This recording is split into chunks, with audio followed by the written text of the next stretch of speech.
Not going to lie, I'm kind of eyeballing this ad. We leave it at that. Welcome back. It is Thursday once again. Jank Pack Thursday, back on everybody's radar. We had some vintage motorcycles last week and a rather successful Ploog hunt. But let's see the week before Thanksgiving. Uh, I don't know. I'm torn about making the Thanksgiving pun now or saving it for next week. I'm going to save it for next week. So instead, we're just going to spin. We are going to spin.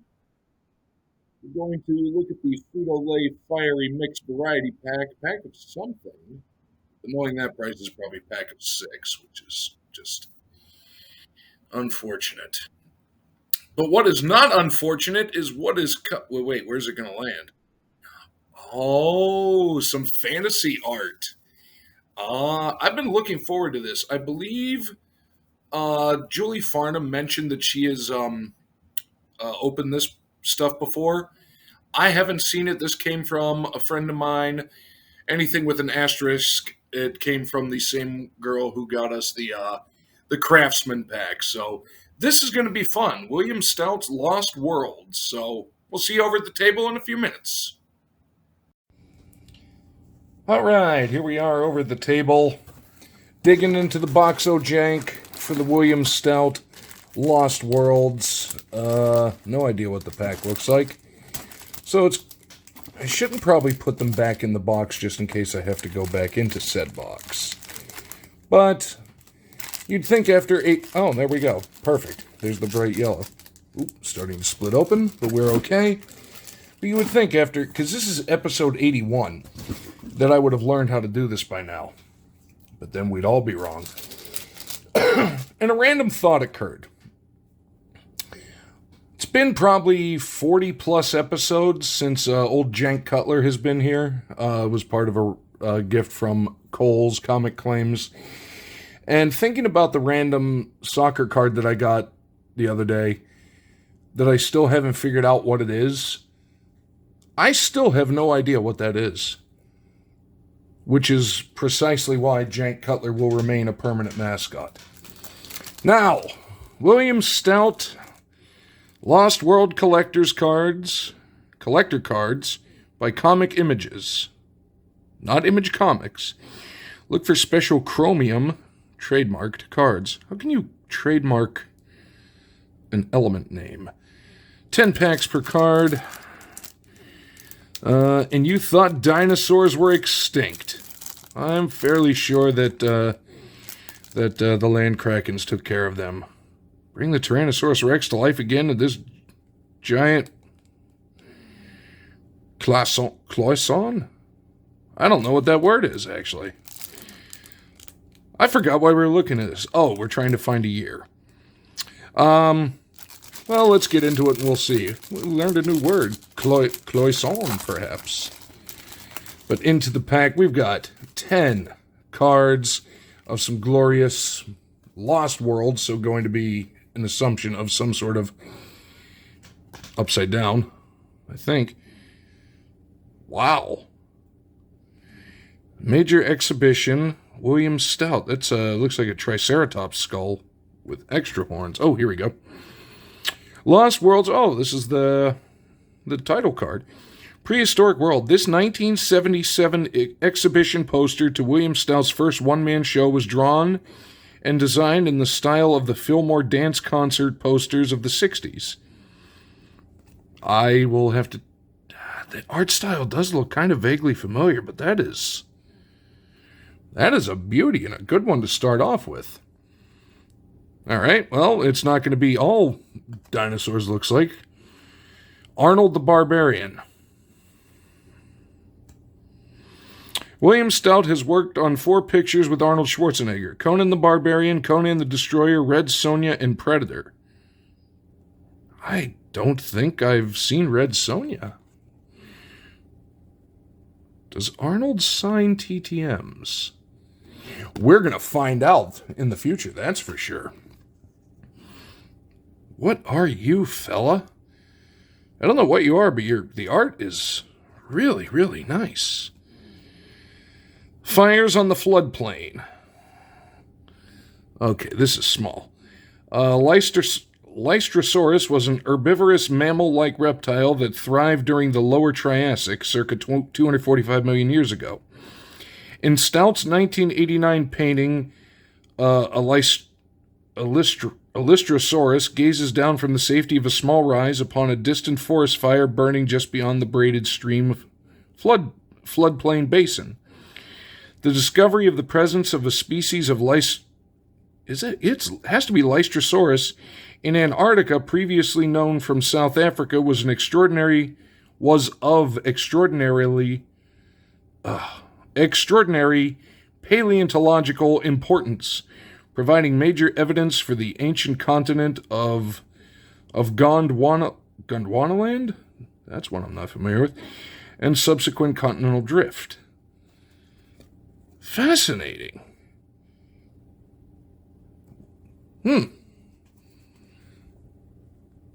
Well then, now here's one. Let's see what the card says about it. Cave of the Unicorns. Unicorns are invariably depicted as adults. Stout painted this colt and its parent at Christmas time in 1980. I may have mentioned it before, and it's going to be something I'm going to dig into, but the unicorn does not appear in Greek mythology. I think a lot of people think it does, but it doesn't. The Pegasus does. I'm not sure where the unicorn comes from. I'm happy now. Life of Brian, Monty Python. This set is definitely a lot more than I was expecting.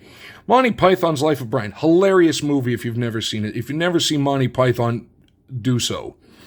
William Stout produced many advertising pieces for Monty Python's Flying Circus. But the 1979 poster for Monty Python's Life of Brian is one that first saw the public light. He did the poster? No way. Okay, I did not know that. This is Stout's comprehensive rough for the poster. Monty Python's Terry Gilliam and William Stout share at least two things in common. They both grew up in the San Fernando Valley and have both worked for comic art genius Harvey Kurtzman. Did not know that. They finally met each other through Kurtzman. Well, that's really cool. This is a great set. And it just keeps on going. She really loves her some John Lennon. We love you, Beatles. Get off of that. Beatles songs. In 1974, William Stout created the original logo for Rhino Records. Again, more things I did not know. For his 1981 collection of songs by fans about the Beatles, Stout got himself and Rhino Records into major hot water in People magazine for including this group portrait of Beatlemania convention fans. Oh, one Beatlemania convention fans, one Mark David Chapman. Oh, I see. Well, that certainly puts a different light on it. Back to Dinosaurs. That's really nice. God, why am I having such trouble with dinosaur names? Ceratosaurs? Ceratosaurs? Something. William Stout's first serious reconstruction of dinosaurs began with his work for the New Dinosaur Dictionary by Donald F. Glutt more than 15 years before this 1992 painting of that dinosaur pack. Well, we're getting all kinds of stuff. Paul McCartney and Wings, Great Dane? This seriously has something of everything. This 1976 Paul McCartney bootleg record album was one of William Stout's first attempts at using the airbrush. That's really nice. Two more. The Ankylosaurus. The watering hole. Close enough. In 1980, this thirsty Ankylosaurus became the first picture painted for the Dinosaurs, a fantastic new view of the lost era. The book that many say was responsible for igniting the dinosaur boom of the last decade. Huh. Did not know that. What in the... Okay, I don't know, but it's... Oh, isopod. Okay. The form of the heavily armored 5-inch isopod. You don't look 5 inches there. He looks like he's coming out of a kaiju movie. And shore scavenger, Glyptoponus Antarcticus, echoes that of the earliest Antarctic inhabitants, the trilobite. Isopods are a group of over 4,000 parasitic and free-living species, the most commonly known of which are the land-dwelling sow bugs or pill bugs. Oh, or as we used to call them, little potato bugs, or roly-polies. And it's sow bugs, I'm sorry. I encountered this bizarre animal near Palmer Station. Its grotesquely large size inspired me to portray the animal from a low angle, suggesting a large alien creature. Well, that's kind of what I got from the painting. Please join William Stout in the international effort to make Antarctica the first world park, right? The Antarctica Project. I wonder if that's actually... I wonder whatever became of that. This was just, so much more than I thought it would be. We got unicorns, dinosaurs, a Great Dane, an isopod, Life of Brian, and the Beatles. And Arnold the Barbarian.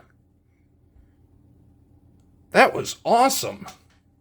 But we're going to continue with more fantasy art cards, but in just a minute, because right about the 10-minute mark of this section, so probably 11 or 12, for the Milestone Shoutout, we're going with one pushing for 100 Mac Wax stacks. Have to admit, I'm a teeny bit behind in a lot of videos. I do apologize for that, but being just out of town and just everything going on, sometimes you get behind, but I will catch up. The one thing I will say about him, he's kind of inspired me to go look for a box of 91, 92, I think it was 91, 92 Pro Line Platinum.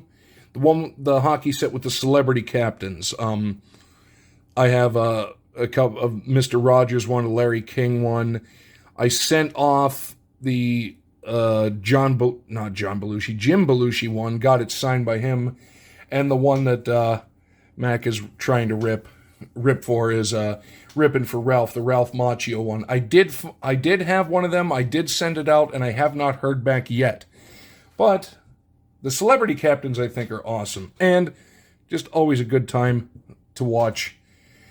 Because that's it. I know John Burgess did a kind of a recap of the 91 Pro Line Platinum. It's just other than the fact that the names were on the back and you couldn't tell, that was the only complaint I had. But fantastic set. Make sure to sub him up. Link down below. He's at 85. We're pushing for him for 100. And then, the fantasy football. Wow, Tylox really put the boot to me last week. I don't even know what happened. I think like half of my team just kind of quit the universe. This week, Chicago, Schultze, and I tangle. And I have no idea. I really don't know what's going to happen. This football season is...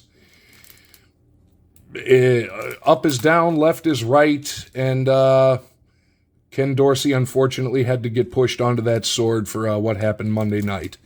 Apologies, Buffalo Bills fans, but oof. Now we go to our Ploog hunt. We had two last week. We're going to continue looking. Oh, I see a metallic storm. Hopefully watch it be one of the two we actually have. But let's get into it. 31, the Torgensen brothers.